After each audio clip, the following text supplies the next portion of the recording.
কত নেতার ইতিহাস আমাদেরকে গিলাইছে, তাই না? এমনও বলছে কয় যে ওই জায়গারে মক্কা মদিনার মতোই মনে হয়। বলছে কিনা বলেন? ওই যে গঞ্জ টঞ্জ আছে না দুই চারটা, কোথায় লিয়াকত আলী আর কোথায় জুতার কালি, ঠিক না? সব একাকার করে ফেলছে।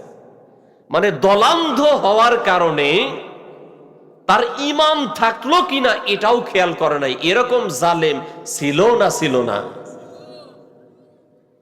আমাদের জাতির পিতাকে জোরে বলেন। আদম না রে বাবা, ইব্রাহিম। কি নাম বলেন? ইব্রাহিম। এটা কি আমার কথা? কি বলেন, আমার কথা না কোরআনের কথা? আল্লাহ রাব্বুল আলামিন কোরআনুল কারীমে বলেছেন মিল্লাত আবিকুম ইব্রাহিম। এই তোমাদের মিল্লাতের পিতা ইব্রাহিম। আর স্কুল কলেজের ছোট ছোট বাচ্চাদের জিজ্ঞেস করেন, ফাঁক দিয়ে আর একটা নাম বলে ফেলে, এমন ভাবে শিখাইছিল, ঠিক না? অবস্থা কি হয়েছে?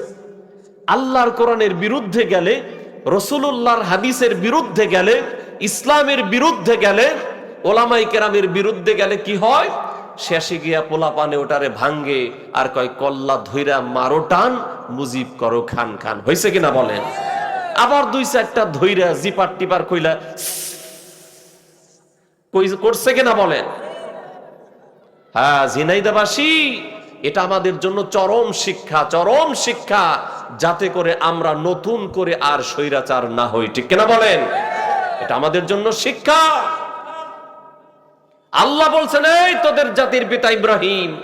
আরো শিখাইছে আর একটা, এজ এ রেজাল্ট কি আবার দুই চারজন আছে ওই যে পানিতে ডুবাইছে আর কয় দাদার একটু গোসল করাই। হয়েছে কিনা বলেন? এখনো শর্টস ভিডিও গুলো আপনি ঢুকে দেখেন মোবাইলে, এগুলা আছে। এই জন্য ইসলামের বাহিরে, কোরআনের বাহিরে, হাদিসের বাহিরে, ওলামায়ে কেরামের বাহিরে যারাই যাবে তাদের বেইজ্জতি কপালে আছে না নাই বলেন?